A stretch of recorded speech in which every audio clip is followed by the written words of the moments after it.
Do you want to be more successful in what you do? Do you want more calm, more firm choices, and a life that truly makes sense? Then take a good look around you. See what you've been doing every day. Because it's not the distant tomorrow that changes everything, but what you decide to put in order now. The Stoics knew this long ago. They understood that external disorganization is merely a reflection of the mess within the mind. When thoughts are confused, routines lose their way and distractions take over. Energy drains away without you even realizing it. But when you decide to take care of yourself and organize your life, something begins to change. Small actions become strong foundations, where clarity, confidence, and new opportunities are born. Epictetus said, "First tell yourself what you want to be, and then do what you must do." This phrase is at the heart of true change. Clarity comes when you organize what you feel, what you think, and what you do, aligning everything with what you truly want to build. And that's exactly what we'll practice here. In this video, you'll discover 10 Stoic practices, simple yet powerful tools that serve as a shield against discouragement and a sword against stagnation. And here's the invitation. Write in the comments. Today, I create results. Because every conscious choice you make is like a brick placed in the life you truly want to live. Before we begin, I just ask two things. Like the video and subscribe to the channel. This will help this content reach others who also need this change. Now, let's get straight to the 10 Stoic practices that will help you get your life in order, from the inside out. Practice 1. Build your own value. Nothing makes someone more fragile than depending on the approval of others. If your worth depends on applause, you become a prisoner of it. Today you're admired, tomorrow you're forgotten. Seneca once said, "Those who need the approval of others place their happiness in their hands." This is what happens when we let praise or criticism determine who we are. From an early age, we learn to believe that we are only valuable when we please others. A child who is praised only for their grades begins to see themselves only through their report card. An adult who only feels good when they receive recognition at work begins to believe that they are only valuable when they are applauded. This is the prison many carry, measuring their own lives by someone else's yardstick. But Stoicism teaches us how to break this trap. It shows that true value comes not from appearance, money, or status, but from the clarity of knowing who you truly are. Opinions change like the wind. Today they praise you, tomorrow they criticize you. Think of a statue in a square. One day it receives flowers, the next insults, but the stone remains the same. So should you be, firm, constant, with the courage that comes from within, not from outside voices. Build your worth based on your actions, your character, and the effort no one sees. True happiness appears when your actions align with what you believe is right, even when no one is looking. Don't let others define your worth. The world changes all the time, and so do people. But you must be the rock that doesn't move. And here's a symbolic gesture. Write in the comments, "My value comes from me." From that moment on, you stop being a hostage to the opinions of others and begin to build a fortress within yourself that no one will ever be able to tear down. Self-confidence. Ralph Waldo Emerson said, "To be yourself in a world that is constantly trying to make you someone else is the greatest victory there is." Practice 2. Accept what you can't control.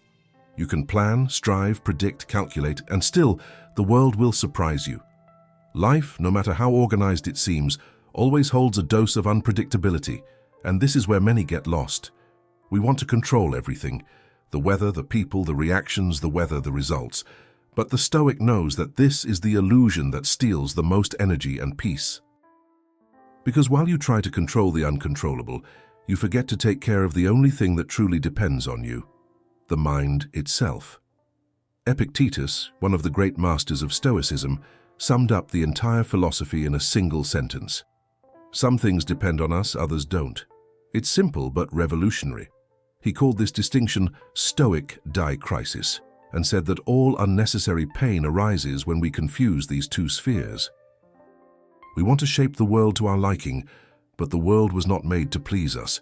You can choose to act courageously, but you can't choose the outcome of that action. You can love someone with purity, but you can't force that love back. You can take care of your health, but you can't guarantee you'll never get sick. You can work hard, but you can't control the economy. This is the line between wisdom and anxiety. The wise give up what doesn't depend on them. The anxious try to carry the universe on their shoulders. Marcus Aurelius, who ruled the greatest empire in the world and yet wrote about serenity, said, "Accept what fate brings you because what happens was woven for you." This isn't passive resignation, it's spiritual maturity. It's understanding that resisting reality doesn't change the facts, it only increases suffering. When you fight the inevitable, the only one defeated is you. Acceptance isn't giving up, it's redirecting strength. Instead of wasting energy complaining about what doesn't change, the Stoic uses that energy to improve what he can, the way he thinks, reacts, and acts. He replaces, "Why did this happen to me?" with "What can I learn from this?"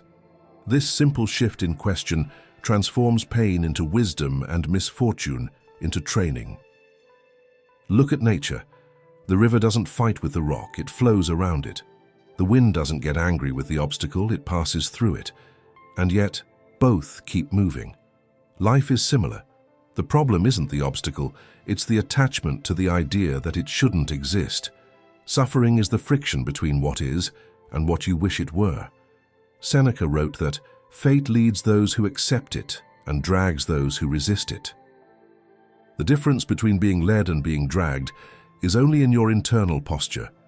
When you accept what is, you walk lightly. When you resist, you are dragged by pain. True control is not in mastering the world, but in mastering your judgment of it. Want to practice this? Choose a situation that causes you anxiety, something that slips through your fingers, someone's behavior, a delay, a loss, an unexpected change. Observe your immediate reaction, frustration, anger, fear. Then repeat to yourself, "This isn't up to me." Breathe, and return to acting only on what you can control. Do the best you can within your control, and surrender the rest with serenity. This simple exercise, when repeated, creates inner freedom. You begin to realize that you can navigate chaos without losing your center, that you can live amidst the unpredictable without breaking, that you can let the world be what it is, and still be at peace. Stoic acceptance is not passivity, it is power with direction. You don't surrender to chance and you learn to navigate it, and when you understand that control is limited, you discover that freedom is infinite, because nothing can shake those who have learned to accept what does not depend on them. Epictetus said that happiness begins when we stop wishing things were different. And it's true. When you accept, the weight falls. When you resist, it doubles. Serenity is the result of reconciliation between will and reality. So the next time something goes wrong, remember, the universe didn't make a mistake, it just didn't consult you, and that's okay. Your job isn't to control the winds, it's to adjust the sails. Write in the comments, "I do what I can, I accept what comes." Practice 3. Decide to change your attitude. Seneca said, "You must change your mind, not your place, because your failures will follow you wherever you go." This phrase carries a profound truth. We often believe our problems are external, in people, in our environment, in our situations, but in reality they live within us. But the true origin of our challenges lies in something we always carry with us, our mind and our attitudes. Consider a simple example. Someone decides to move house, believing the new address will bring more calm, organization, and joy. At first, everything seems different, but soon the same chaos returns. Why? Because along with the boxes, this person also took their old habits and behaviors with them. It's easy to believe that changing the outside will solve everything. But, as Seneca taught, the error lies not in external things, but within the mind. Wherever the problem goes, it brings confusion with it. If you want true change, there's no point in changing the scenery without transforming what's inside. It's like changing the setting of a movie but leaving the script the same. Escape may seem like a solution for a while, but it doesn't heal internal conflicts. Seneca said something profound. If you want to escape your problems, you don't need to move to another city. You need to change who you are. This doesn't mean abandoning your essence, but rather adjusting your thoughts and attitudes. It's an invitation to have the courage to look within and face what needs to be fixed. Admitting that the error may be within us is uncomfortable. It's much easier to blame work, family, or the circumstances around us. But understanding this is also liberating, because it gives us back control. If we are part of the problem, we are also part of the solution. Stoicism teaches that true strength comes from taking responsibility for one's own life. This requires awareness, a review of habits, the courage to change old beliefs, and the patience to grow. Taking action means embracing the new, even when it brings discomfort. It means accepting that progress comes from small but firm steps. Running away, on the other hand, means hiding behind distractions, social media, excessive work, or anything that keeps us from looking inward. But this only postpones the inevitable, the time to face ourselves. Seneca believed that peace and happiness come not from a place or other people, but from the courage to face our own fears and transform ourselves. Running away may seem easier at first, but the true path begins when we decide to change from within. So, instead of looking for external solutions, seek to build a strong, resilient, and growth-oriented mind. Stoicism reminds us, change isn't in the world, but in how we choose to react to it. Never forget, the key to a better life has always been within you. Practice 4. Plan for tomorrow before it arrives. Most people live reacting to unexpected events, to messages, to the demands of others. They wake up without direction, let the day decide for them, and before they know it, their routine has become a chaotic race. But the Stoic doesn't live that way. He understands that life without planning is like a ship without a rudder. Any wind can lead it astray, and those who don't guide their own day end up being guided by the noise of the world. Marcus Aurelius, emperor and philosopher, began and ended each day with the same mental exercise: preparation. At dawn, he imagined everything that could happen: the delays, the injustices, the provocations. At night, he calmly reviewed his actions, analyzing what he had done well and what could be improved. He called this premeditation of evil, the anticipation of evils. It wasn't pessimism, it was wisdom. Those who prepare for the unexpected aren't surprised, just tested. Planning for tomorrow before it arrives is a form of spiritual protection. It's the Stoic way of saying to fate, "Come on, I'm ready."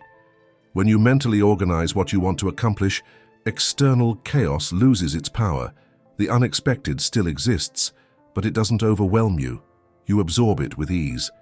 Epictetus said, "Luck is what happens when preparation meets opportunity." What he meant was simple: chance favors those who anticipate. Most people complain about life, but don't prepare for it. They want peace, but they don't organize their minds. They want results, but they don't structure the path. They want freedom, but they're always putting out fires.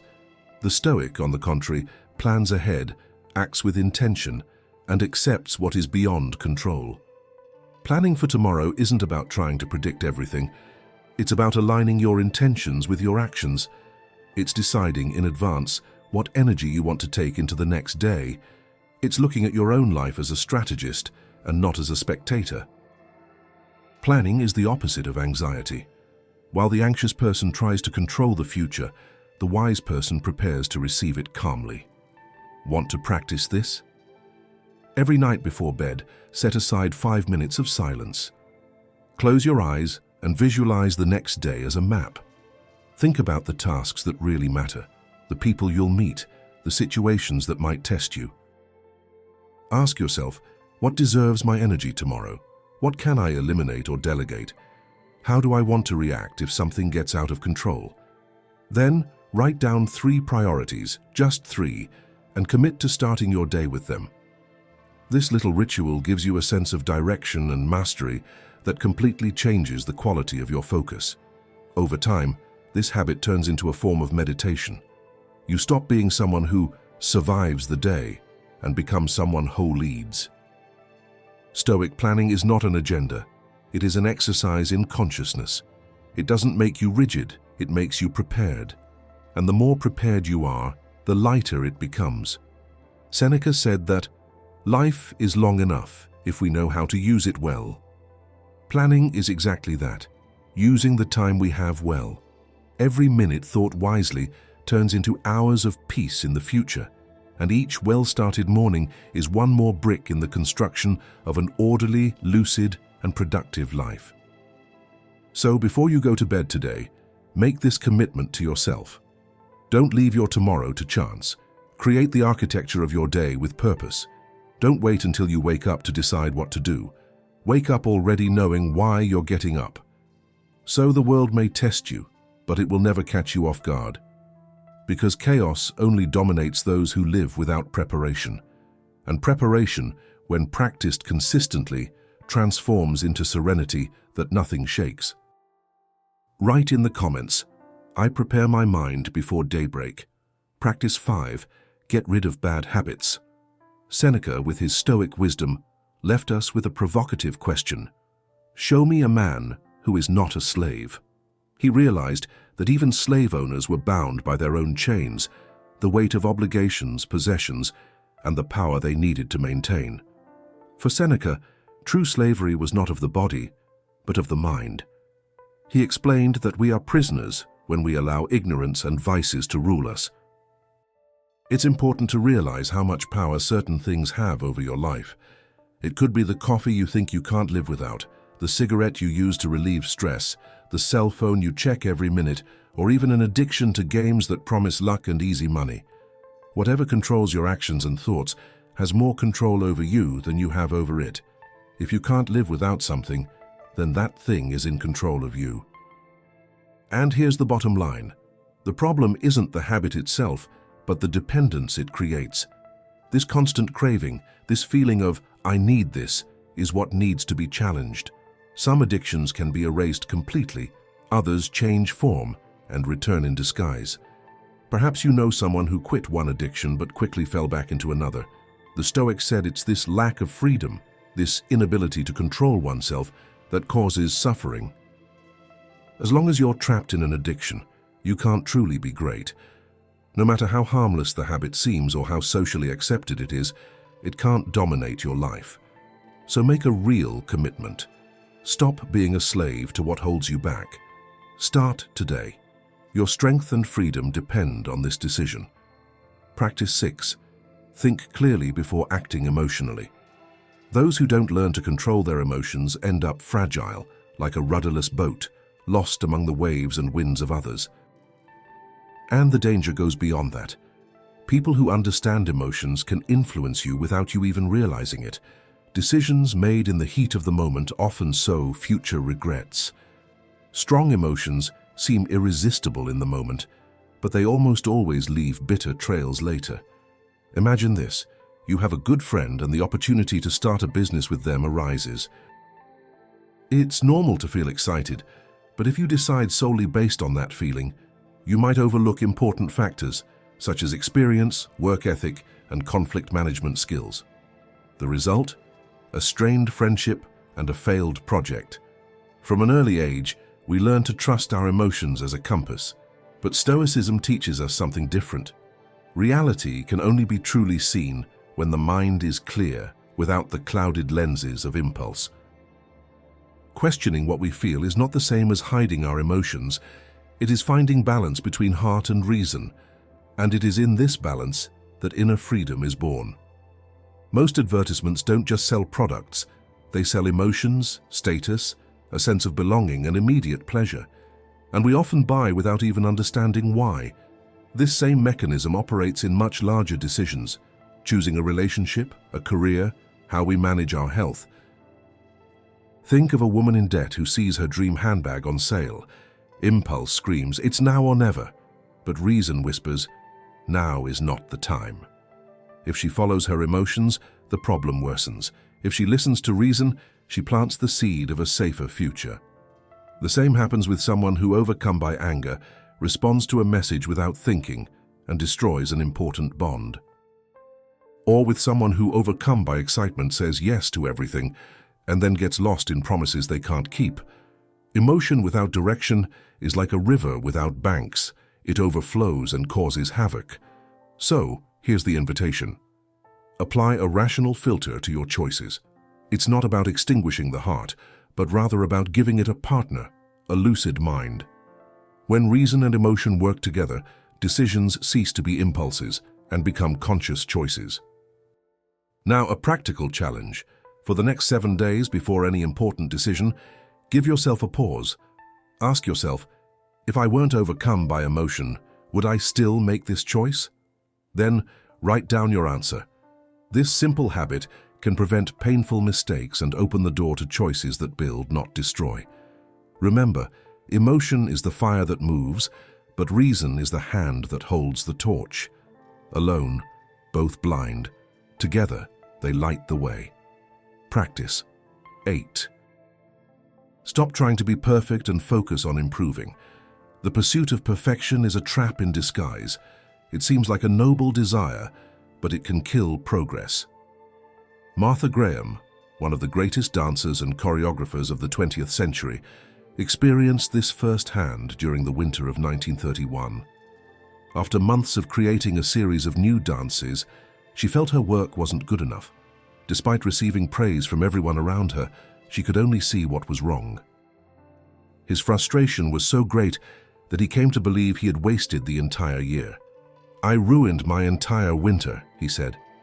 This kind of perfectionism stifles even the most talented. High standards, which initially help growth, eventually become an invisible prison. As Winston Churchill said, perfectionism is a form of paralysis. It traps us in fear of making mistakes, of failing, of not being good enough, of showing what we've done and being criticized. The Stoics knew this struggle well. For them, the focus wasn't on being perfect, but on evolving. Excellence is born from striving to improve, one step at a time, one day at a time. Epictetus, in his lectures, said, "Avoiding errors is impossible, but it is possible to reduce their number." This idea shows that the goal is not to never fail, but to continue learning and adjusting along the way. Perfectionism at its core is neither humility nor dedication. It's disguised vanity, a way to escape the discomfort of finishing something and putting it into the world. But the truth is simple. Work only gains value when it's finished. Growth requires courage to accept our flaws, recognize our limits, and move forward anyway. Understanding that we'll never be perfect is liberating. It allows us to focus on progress, not paralysis, on learning, not fear. Moving forward means having the courage to begin and finish. True growth isn't about achieving the ideal, but about continuing to walk toward it every day. Practice 8. Reinforce your word as a contract. There's something profoundly powerful and rare about a person who walks the talk. In a world full of empty promises, where many speak with ease but few act with consistency, a true word has become a mark of character. For the Stoics, integrity starts right there, when your words stop being just sound and become commitment. Seneca said, "A man is as good as the confidence he inspires." And this trust isn't built with speeches, but with consistency. Every time you promise something and deliver, your mind registers, "I can trust myself." But every time you promise and fail, you send the opposite signal, "My words are worthless." This is how, in silence, self-esteem is built or destroyed. Many believe that self-confidence comes from success, but it comes from self-honor. You begin to trust yourself when you realize you do what you say you will, even when no one is watching. Inner strength grows every time your actions and words align, not because someone is holding you accountable, but because you've decided your word is worth more than your excuses. Marcus Aurelius said that a man must be firm as a rock, that the waves do not move. This firmness is not just emotional, it is moral. It's the kind of strength that doesn't depend on applause, but on the certainty that you are trustworthy. Because in the end, reputation is just the public reflection of private discipline. But there's one detail most people overlook. The first promise you need to keep isn't to others, it's to yourself. How many times have you said, "I'll start tomorrow. This will be the last time. I'll change, and not followed through. Each of these breaches creates invisible cracks in your self-confidence. You start to doubt your own words even without realizing it. And when your mind doubts itself, everything becomes more difficult: plans, habits, relationships. Stoicism teaches that discipline begins with language. Epictetus stated that words must follow the truth as the shadow follows the body. In other words, it's not about speaking beautifully, but about speaking truthfully. And most importantly, to do what you say. Want to practice this strength? For the next 7 days, make one small commitment each day, something simple but concrete. It could be, wake up at the time you choose. Do a task you've been putting off. Avoid a complaint or criticism. Greet someone kindly. Size doesn't matter. What matters is compliance. At the end of each day, mentally mark another honorable word. Over time, this repetition creates something powerful: self-respect. And self-respect is the foundation of all emotional strength. Seneca also said, "What is promised must be considered as already delivered." He saw the word as a sacred contract, and this is how the wise man lives, with few commitments but firm commitments. He would rather promise less and deliver than promise too much and lose credibility. Because he understands that words spoken without action are noise, and noise destroys clarity. Keeping promises isn't rigidity, it's respect. Respect for those who trust you, and respect for who you are becoming. Even if the other person never realizes it, you know. And this silent awareness is what differentiates those who speak from those who build. When your word becomes a contract, the world sees you differently. People trust, opportunities arise, bonds are strengthened. But most of all, you become predictable in a good way, someone who does not change with the wind, but according to the principle. In today's world, where promises are easy and backing out is even easier, being someone who keeps their word is almost an act of moral rebellion. It's proof that there are still people whose words are worth more than a document. So today, decide something simple. May everything that comes out of your mouth be worthy of being fulfilled. Let every promise be treated as a contract, and may every word spoken carry the weight of your truth. Write in the comments, "My word is my strength," and if you're enjoying the content, consider becoming a channel member. Besides helping the channel, you'll also get exclusive content. Click the link in the description and become a member now. Back to content. Practice 9. Seek out what challenges you. If we compare life today with that of a 16th century king, we see something curious. We live in greater comfort than he ever did. We have hot water, medicine, abundant food, soft beds and technology everywhere. But this comfort comes at a hidden price. It weakens us. Excessive comfort makes the mind numb. We start to believe that life should always be easy. So when something difficult happens, and it always does, we feel weak, powerless to resist. The Stoics knew this centuries ago. They taught that one must face voluntary discomfort, choose challenges, and purposefully test oneself. Because just as the body needs exercise to become strong, the mind needs training to withstand life's storms. Think about it. A muscle that isn't used grows weak. The same goes for courage, discipline, and willpower. If you never challenge yourself, you never grow. That's why we need to seek out challenges, even small ones. It could be taking a cold shower, going a whole day without your phone, working out until you're exhausted, waking up before the sun, or facing an old fear. It's not about the discomfort itself, but the transformation that comes afterward. By overcoming difficulties, you prove to yourself that you're more capable than you imagined. This is how you develop a strong, resilient mind that's ready for anything. Here's a real challenge. For the next 7 days, choose one small challenge each day, something physical or emotional, and face it without running away. It could be taking a cold shower, drinking coffee without sugar, skipping a meal, or taking the stairs instead of the elevator. But it could also be something more internal, like apologizing from the heart, telling the truth even if it hurts, or staying silent without getting distracted by your phone. The important thing is to teach your mind not to escape the discomfort. This is the kind of training where you build real strength. As Theodore Roosevelt said, a life of comfort is not the life we should desire. What matters is a life of effort, struggle, risk, and victory. Accept this invitation. In just 7 days, you'll notice firsthand and in your heart the difference between living in a state of escape from discomfort and using discomfort as a tool to grow and become stronger. Practice 10. Learn to maintain absolute focus. If there's one skill that can completely transform your life, it's maintaining focus. In a world full of distractions, where your attention is constantly being fought over, focusing has become rare and therefore valuable. Those who learn to master focus gain a huge advantage. They can build, evolve, and truly live in the present. Those who don't learn to focus live like someone trying to fill a leaky bucket. No matter how hard they try, everything escapes. Marcus Aurelius also faced this problem. Even in a time without internet or cell phones, he already knew that the human mind always tries to escape the present. His advice was simple and firm. Stay focused on every moment, like a true Roman, with precision, seriousness, and a sense of justice.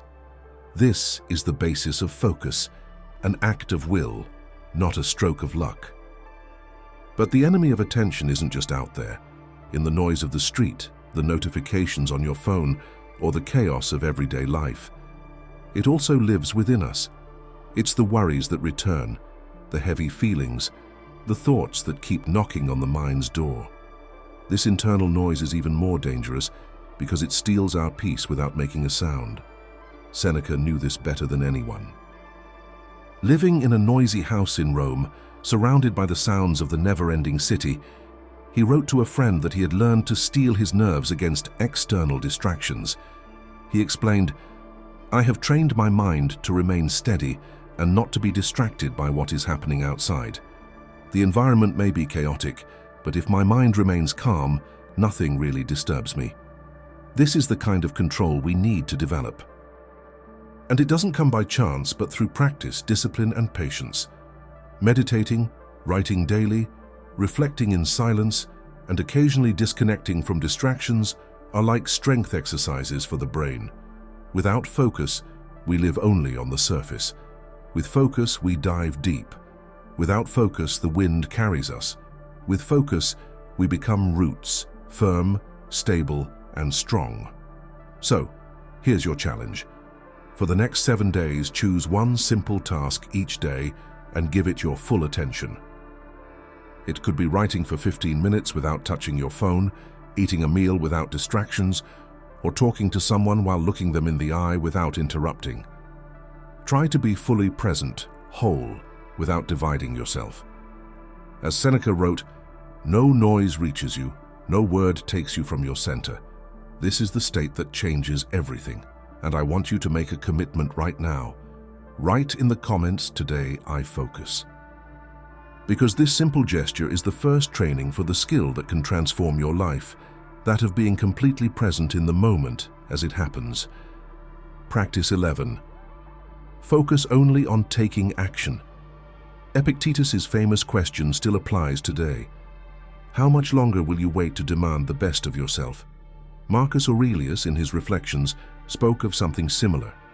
He said that we all know what's good to do now, but we still choose to postpone it. We say things like, "I'll start when everything calms down, when my mind is clearer, when the weather is better." But this is the big lie we tell ourselves. It's the excuse that fuels the habit of procrastination. Procrastination, as Seneca said, is the mistake all fools share. They spend their lives preparing, planning, and making excuses, and never act. But strong-minded people don't live this way. A Stoic doesn't wait for the ideal moment. He acts.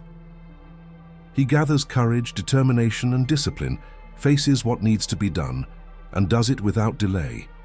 He doesn't wait for tomorrow. The right time to start something important was yesterday, or in many cases, long ago. But the second best time is now. Think of it simply. Imagine someone who started posting videos on YouTube showing off what they can do. Today, there are famous people teaching crochet, cooking, sewing, home improvement, and much more. These people aren't smarter, nor are they always more talented. they just started earlier. And those who start early go further. This shows that taking action is the only way to achieve what you want. The present is the only real time that exists. All success comes from decisions made beforehand, and every delay is the opposite. It's like saying, "I'll take care of my future later," or "I'll do my best tomorrow." But can you wait? If you want to see good results tomorrow, next month, or the following year, you need to start taking action today. Ask yourself, what actions am I putting off that could change my life now? Don't say, "I'll do it later." Do it now. Seneca warned, "Fools are always preparing to begin but never do." So think, what if, instead of postponing, you simply started now? Wouldn't it be better to stop waiting and take the first step?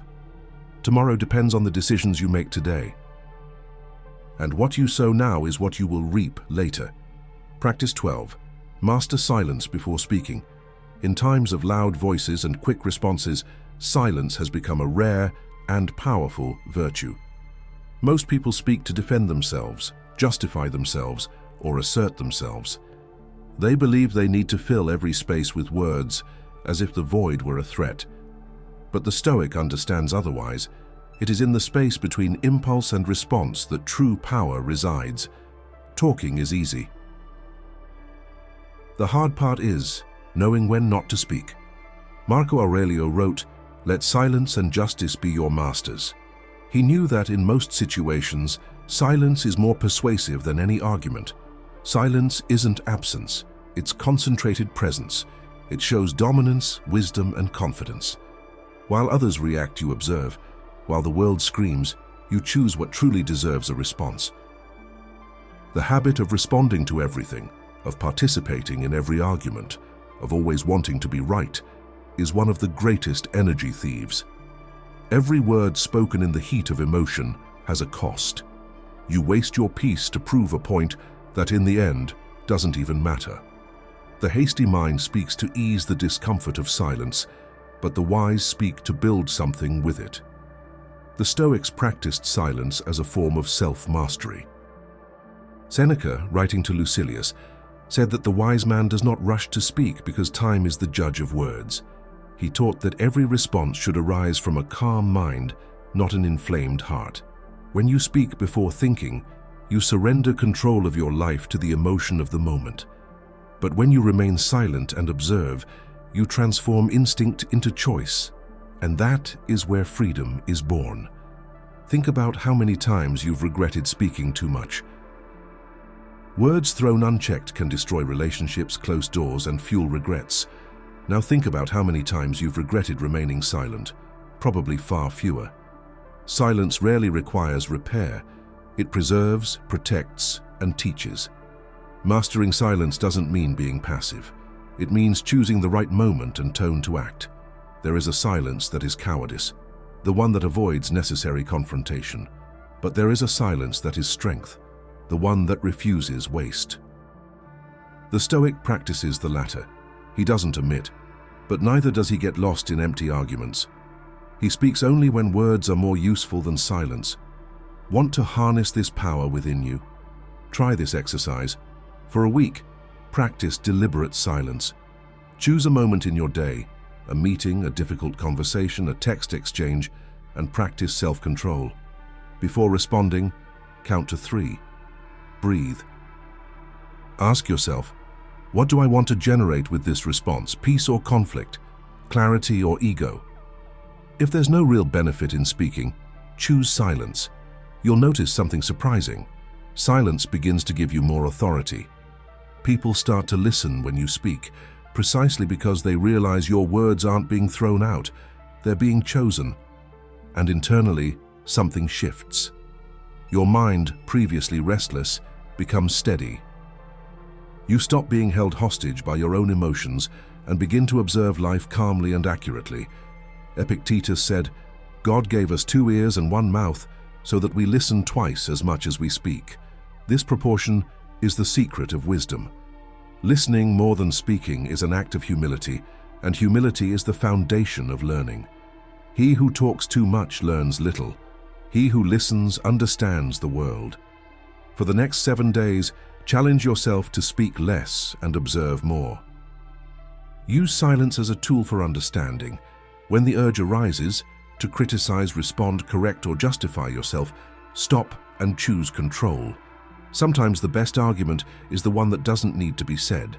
Silence is an invisible wall. It protects the mind, conserves energy, and broadens vision. When you learn to master it, you don't become less expressive, you become more precise. And this precision is what separates the reactive from the wise. So let this practice become your new daily training.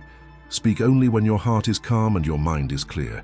Silence is the field where wisdom germinates, and those who cultivate it become masters of themselves. Write in the comments, "My silence is strength, not weakness." Practice 13. Live with less to live lightly. We live in a time when having more has become a goal disguised as a necessity. Society convinces us that happiness is accumulation of things, of status, of experiences. But the Stoics knew over 2,000 years ago that excess is the first enemy of peace. What seems like comfort over time becomes a burden. What seems like achievement becomes dependence. And what seemed like freedom becomes prison. Seneca said, "Poor is not he who has little, but he who desires more." He saw clearly that true misery lies in the insatiable mind, the one that is never content, that always needs something new to feel whole. This hunger for more is endless, and those who give into it end up losing what is most valuable to them: focus, time, and lightness. When you overload yourself with objects, commitments, and desires, your energy fragments. Every new thing you buy requires maintenance, space, and attention. Every goal you take on impulsively adds more weight to your routine. And little by little, what was once an achievement becomes a mess. External excess is merely a reflection of internal clutter, and vice versa. The Stoics did not advocate poverty, but sufficiency, having the bare necessities and nothing more. Marcus Aurelius lived like an emperor, surrounded by luxury and power, but he maintained simple habits. He slept little, ate little, and dedicated his days to reflection and service. He didn't see luxury as a sin. He saw attachment as weakness, because attachment turns the owner into a servant.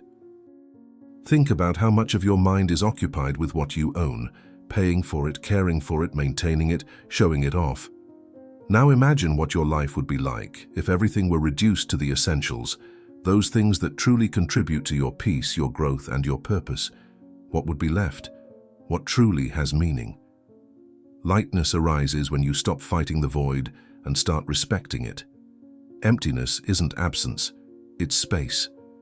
It's where clarity, creativity, and rest are born. The more you simplify, the more you feel you don't need so much to be happy. This realization is liberating because it puts control back in your hands. Here is a Stoic exercise for the next 7 days. Practice the conscious detachment. Choose one aspect of your life and reduce the excess. It could be your closet, your schedule, your social media, or your repetitive thoughts. Ask yourself, is this essential or just taking up space? And have the courage to eliminate what no longer serves you. If it's an object, donate it. If it is an obligation, renegotiate. If it's a thought, replace it with something more useful. Each time you remove the unnecessary, you regain mental energy. And over time, this act of detachment becomes a habit of power, because those who need little are difficult to dominate. Epictetus, who was born a slave and became a master of inner freedom, said, "What holds you back is not what you lack, but what you believe you need." This is one of the greatest truths of Stoicism. When you free yourself from the illusion of needing, you begin to experience what it's like to live in real abundance. It's not about having less than you need, it's about discovering you need less than you imagine. And it's at this point that the mind finds rest. An organized home, free time, the absence of distractions. These aren't luxuries, they're clarity. It's the kind of wealth that can't be bought, only cultivated. Excess is noise, simplicity is music, and each choice for less is a note of balance within your own symphony. When you simplify, you return to seeing what matters: people, time, health, silence. Life regains texture. This week, experience the pleasure of living lightly. Notice how much more spacious the world seems when you're not carrying so much. Make the essential your luxury and simplicity your philosophy. Because those who live lightly aren't those who have less, they're those who have peace. Write in the comments, the essential is enough. But there's something important to understand. If you've been trying for a long time to step out of your comfort zone and learn more but haven't been able to, there might be something you're not aware of. I know what it might be. Anxiety. Anxiety is like a snake that creeps up silently and affects you without you even realizing it. It leaves you feeling unwell for days, months, and even years.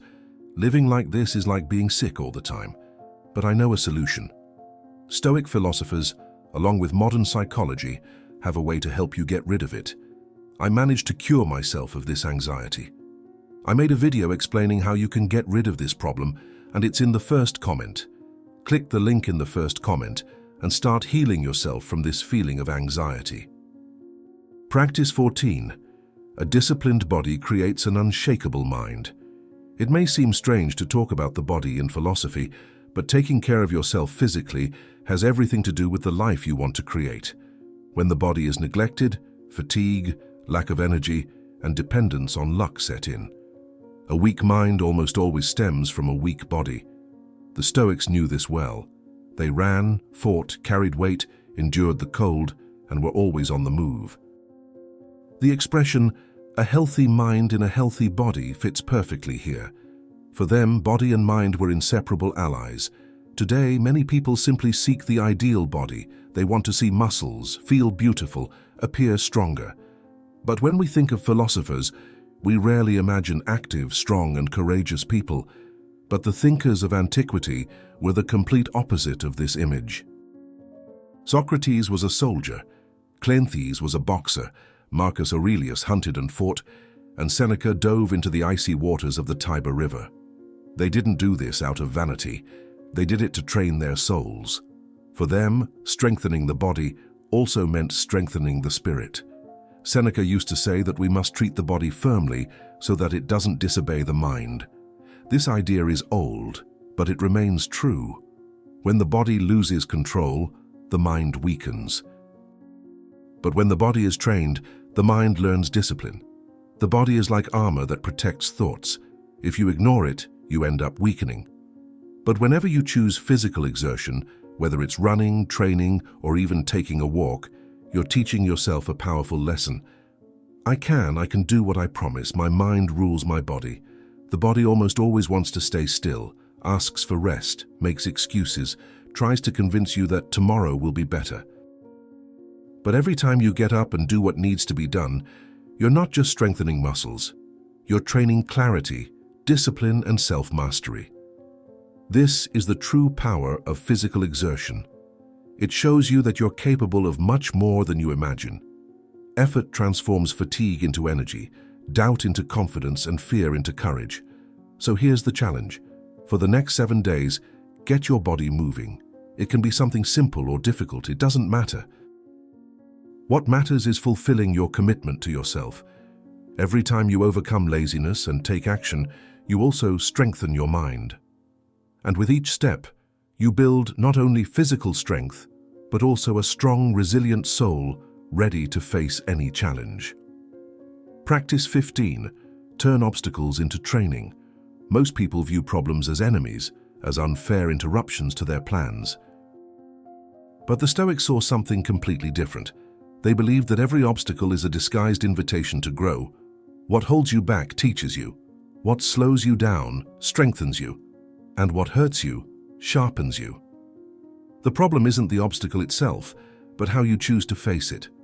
Marcus Aurelius, emperor and philosopher, lived amidst hardships, wars, betrayals, epidemics, and personal losses. Yet he wrote one of the most powerful quotes in history: "The impediment to action advances action. What stands in the way becomes the way." This is the essence of Stoic resilience, turning weight into momentum, challenge into discipline, and chaos into opportunity. The weak complain of the burden, the strong use the burden as training, and that's what separates those who grow from those who crumble. Every obstacle carries two possibilities: either you run away or you evolve. And it is in the choice between resistance and learning that the Stoic mind reveals itself. Think of something that's bothering you today: a difficult relationship, an unfair situation, a recent failure. It's natural to want to run away, to distance yourself, to postpone confrontation. But running away only postpones growth. The Stoic, on the contrary, approaches the pain. He asks, "What is this difficulty trying to teach me?" And in that question, suffering turns into wisdom. Seneca wrote that, "No wind is favorable to those who do not know where they are going." But he also taught that a headwind trains the sailor. A good sailor does not curse the storm, he adjusts his sails. Life acts the same way. It tests you, provokes you, challenges you. And the way you react to it reveals how much your soul has matured. Turning obstacles into training is an art. It means stopping seeing difficulty as punishment and starting to see it as a gym for the soul. With each pain you face, you build a new layer of resistance. With each disappointment overcome, you gain clarity about what really matters. And with each failure understood, he discovers a new way of acting. Want a practical example? When someone criticizes you unfairly, the impulse is to respond in kind. But Stoic training is about taking a deep breath and staying calm. This moment is your training weight, the exercise in patience. When a plan fails, instead of complaining, ask, "How can I use this to my advantage?" This is the exercise of creativity and mental flexibility. And when life confronts you with something inevitable, a loss, an illness, a rejection, the training is to accept it with courage and dignity without losing your inner balance. The Stoics believed that the universe is a training ground. Nothing happens by chance. Everything has formative value. Marcus Aurelius, even at the height of his power, called difficulties exercises of destiny. For him, the world was not against us. It was shaping us to be stronger. And perhaps this is the greatest secret of Stoicism.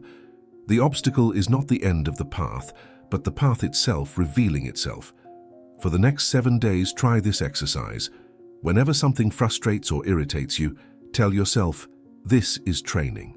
Repeat it quietly, as a mental command. This simple phrase changes the way the brain interprets difficulty. You stop being a victim of the situation and become its student. And the student always leaves stronger than when he arrived.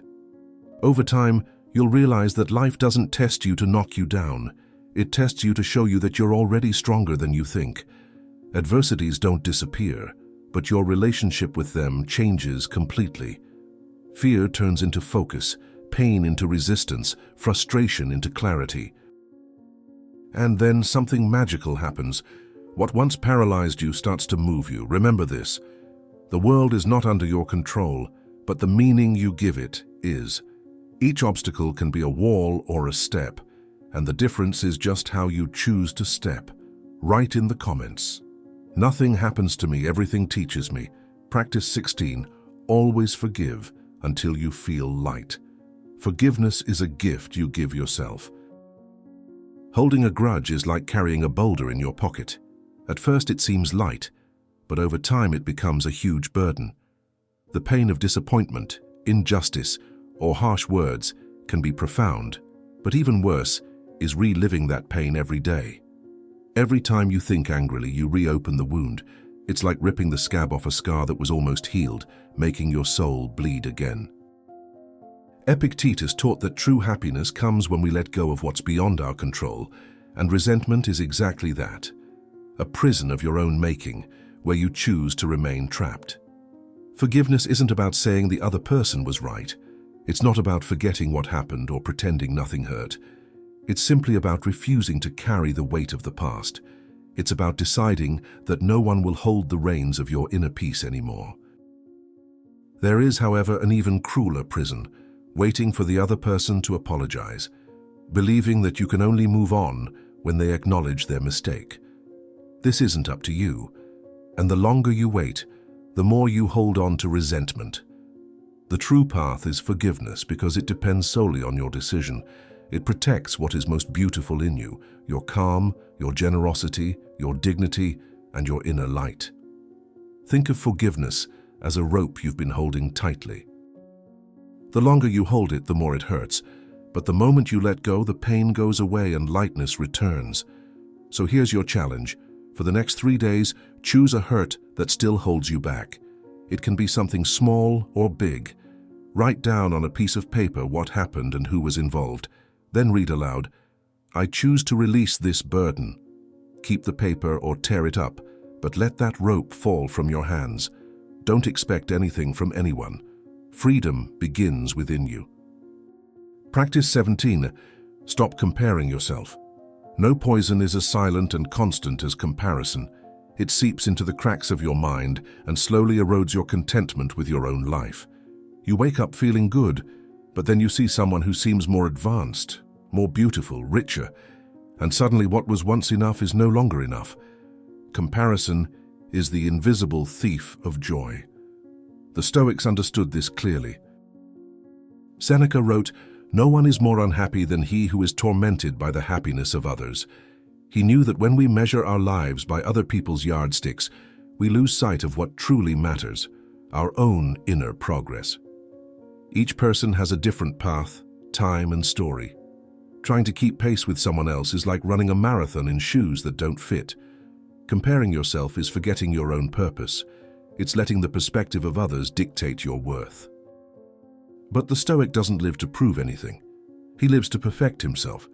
He understands that the only fair parameter is the one between who you were yesterday and who you are today. The modern comparison is more sophisticated and more cruel. It's on every screen, in every feed, in every life, carefully edited to appear perfect. Performance culture turns everything into a contest: body, career, relationships, travel. And without realizing it, you're entering a race where no one wins because the finish line is always moving. The result is predictable: anxiety, envy, and a constant feeling of being behind. But here's the truth. No one posts the struggles they face in silence. No one shows the chaos they experience before the smiling photo. What you see is the filtered result, and what you compare is your real life to someone else's fiction. It's an unfair war, and you always lose. The Stoics called this apathy, the state of inner freedom in which the soul is no longer dragged down by useless emotions. And one of the most direct ways to achieve it is to stop measuring yourself against others. What others have or do has no power over you unless you give that power to them. Seneca also said, "The man who is happy with what he has is the richest of all." And he was right. When you recognize the value of what you've already built, envy dissolves. When you realize your pace is right for your journey, the world stops feeling like a race. Comparison loses its power when you replace envy with inspiration. Want to practice this in real life? For the next 7 days, every time you feel envy or discomfort when you see someone else achieving something, stop and do the following exercise. Take a deep breath and acknowledge the feeling without blaming yourself. Mentally say, "This is his journey, mine is different." Then ask yourself, what can I learn from this without diminishing myself? This shift in focus is liberating. It transforms judgment into curiosity and inferiority into learning. From there, you stop comparing yourself to compete and start comparing yourself to grow. The Stoic understands that progress is silent. It doesn't need to be seen, just experienced. Inner victory doesn't require applause. It happens when you do what you need to do, even if no one sees. When you sleep knowing you've been true to yourself, the gaze of others no longer controls you. So remember, the grass may seem greener on the other side, but you never know how much work goes into keeping it that way. Water yours, take care of your soil, and in time you'll realize that nothing blooms more beautifully than that which grows in peace. Write in the comments, "My only rival is the me of yesterday." Practice 18. Choose calm as your response. Every day, the world provokes you. Someone says something rude. A plan goes awry. A message arrives at the wrong time. An unexpected event changes your entire day. And, without realizing it, you react, quickly, emotionally, explosively. This is how most people live, hostage to impulse. But the Stoic learned the most difficult art of all, that of choosing calm when everything around calls for war. Epictetus said, "It is not what happens that disturbs a man, but the judgment he makes about what happens. This phrase carries a powerful key. Situations have no power until you interpret them. What takes away your peace is not the event itself, but the meaning you give it. And this meaning originates in your mind, the only place where you truly have control. Calmness isn't an emotion that appears on its own, it's a decision. It's a muscle that strengthens every time you choose to breathe instead of react, observe instead of attack, wait instead of justify.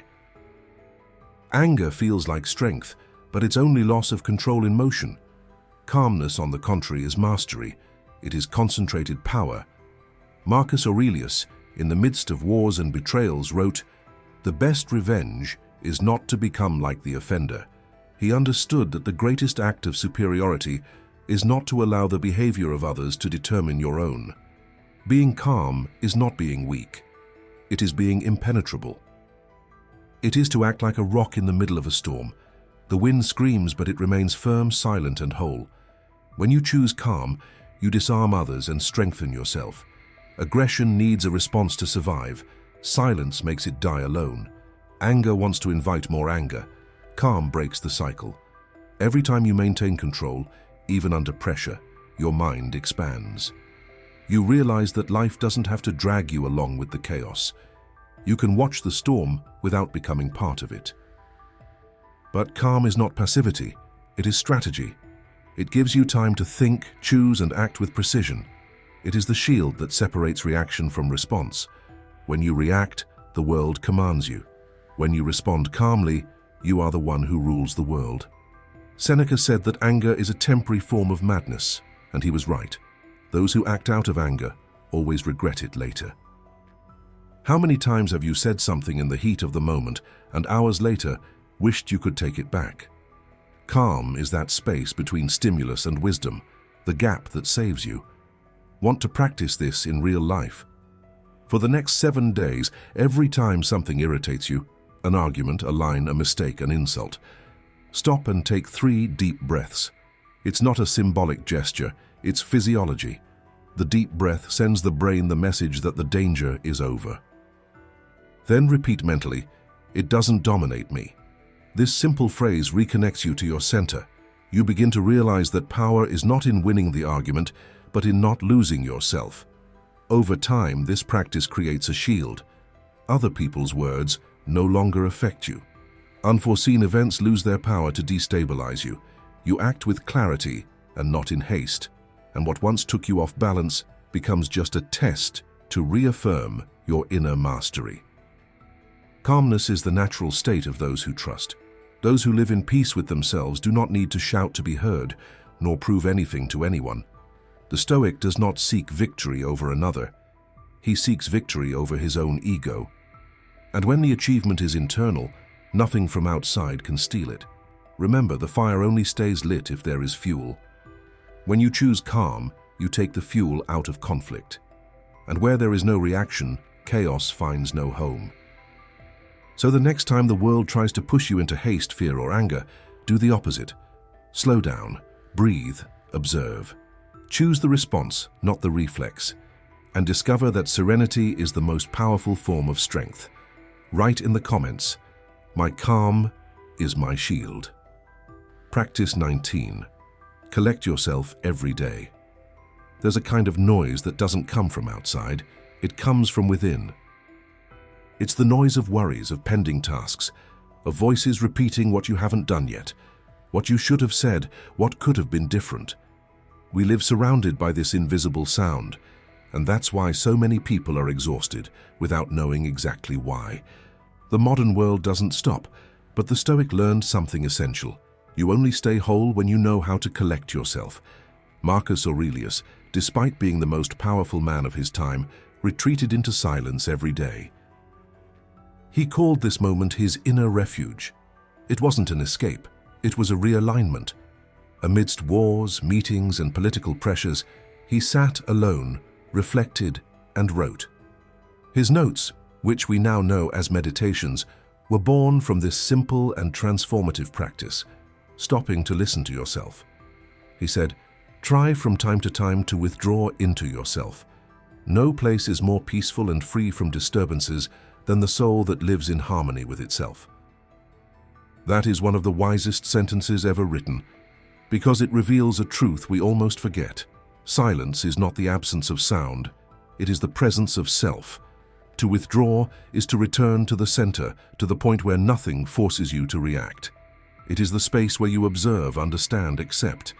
It is there that chaos is reorganized, that emotions settle, and that the mind regains clarity. Without this moment, life swallows you up. You start reacting instead of acting, running aimlessly, speaking without thinking. The Stoics knew that the external world is unpredictable, but the internal world can be cultivated. And this is one of the greatest forms of strength there is, the ability to withdraw even in the midst of noise. You may be surrounded by people, responsibilities, and noise, yet if you make a habit of coming back to yourself, you will keep your peace intact. Seneca said that the mind needs breaks as the body needs rest. He recommended periods of solitude, reflection, and stillness so that the soul could review itself, look at the day, at intentions, and at failures without guilt, but with attention. This was how the wise man remained whole amidst the pressures of life. Want to practice this? Create a daily ritual of retreat. It doesn't have to be long. It just has to be consistent. Pick a time, preferably at the end of the day, and get away from it all for a few minutes. Turn off the screens, dim the lights, sit in silence. Take a breath and ask yourself, how did I live today? Where did I lose focus? Where have I maintained my integrity? What can I fix tomorrow? You can write down the answers if you want, or just think about it. The important thing is to look inward. This simple act transforms confusion into clarity, guilt into learning, and fatigue into awareness. Little by little, you will realize that seclusion is not a luxury, it is a spiritual necessity. And there is something sacred in this practice. In silence, you hear again what the noise of the world hides, your own inner voice. Intuition, which previously seemed distant, speaks again. The answers you were looking for outside begin to emerge from within. And you understand that wisdom was never far away, just obscured by excess stimuli. Daily gathering is the antidote to dispersion. Whoever withdraws knows himself. Those who know themselves guide themselves, and whoever guides himself does not get lost. It is no coincidence that history's greatest leaders, philosophers, and teachers have cultivated the habit of intentional solitude. They knew that it is impossible to rule the world without first ruling oneself, and that no one can keep his mind steady if he never puts it into silence. During this week, practice this pause every day, not as a duty, but as a reunion. Make retreat your safe haven, because in the end, no matter how hard the world pushes you, you can always return to the only place where there is true peace within yourself. Write in the comments, "My silence rebuilds me." Practice 20. End the day with gratitude and review. Few moments are as powerful as the end of the day. It's when the body slows down, the mind begins to let go of its pressures, and for a few minutes we have the chance to look back and understand what really happened without rushing, without disguises. But most people ignore this opportunity. They end the day scrolling, reliving worries, or trying to forget what went wrong. The Stoic does the opposite. They end the day with conscience. Seneca had a simple and profound habit. Every night before going to sleep, he would conduct a moral review. He would ask himself, what did I do well? Where did I go wrong? What can I improve on tomorrow? And from there he adjusted his behavior day after day. It was his way of keeping his soul in order. He said that conscience is the best judge, and that this nightly examination was the most honest way to strengthen character.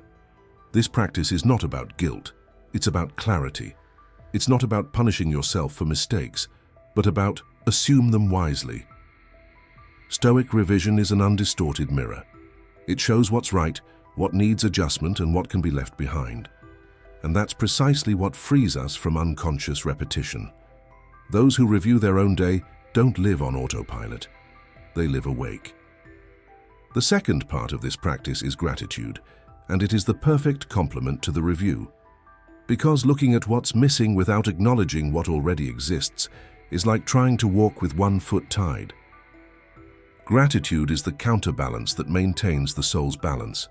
Marcus Aurelius, even surrounded by wars and difficulties, wrote, "When you wake up, remember that it is a privilege to be alive, to breathe, to think, to love." But he could also have said, "And when you go to sleep, remember everything that life has given you today." At the end of the day, you can choose to end with a heavy heart or a light heart. The Stoic chooses lightness, not out of naivety, but out of wisdom. He understands that giving thanks is an act of power. It is affirming that despite the flaws, life is still worth living. A grateful mind sleeps peacefully because it recognizes that each day, even the difficult one, was a training ground to become wiser. Want to practice this? Every night before bed, turn off the lights and set aside 5 minutes for your Stoic ritual. Grab a notebook or simply sit quietly and ask yourself 3 questions. What did I do well today? Where can I improve tomorrow? What can I be grateful for today? Answer honestly, without rushing and without judgment. It can be something simple, a kind gesture, a clear thought, a moment of calm. Be grateful for having fulfilled your promise, for having remained calm in the midst of chaos, for having learned something new, for having resisted that which would have taken you away from your purpose. If you like, write a short closing sentence, something that symbolizes the closing of the cycle. For example, "Today I did my job, tomorrow I will do better." This phrase is a reminder that life is about adjustments, not perfection. Repeating this exercise changes something deep inside you. Over time, the days stop passing unnoticed. Each one becomes a lesson. The mind, previously scattered, gains clarity. You start to notice patterns, behaviors, small victories that you previously ignored. And when you give thanks before sleeping, you fall asleep with a light soul, at peace with the past and in tune with the present. Review and gratitude create a bridge between today and tomorrow. You end the day with awareness and wake up with direction. And this simple habit, repeated, becomes a practical philosophy. Live each day as a work in progress, without rushing, but with presence. Seneca said that, "Life is long enough if we know how to use it well." Using life well is exactly this. Live each day to the end, mindfully, gratefully, and purposefully. When you make peace with the day that ends, tomorrow arrives lighter, brighter, more yours. Write in the comments, "I am grateful, I learn, and I start again."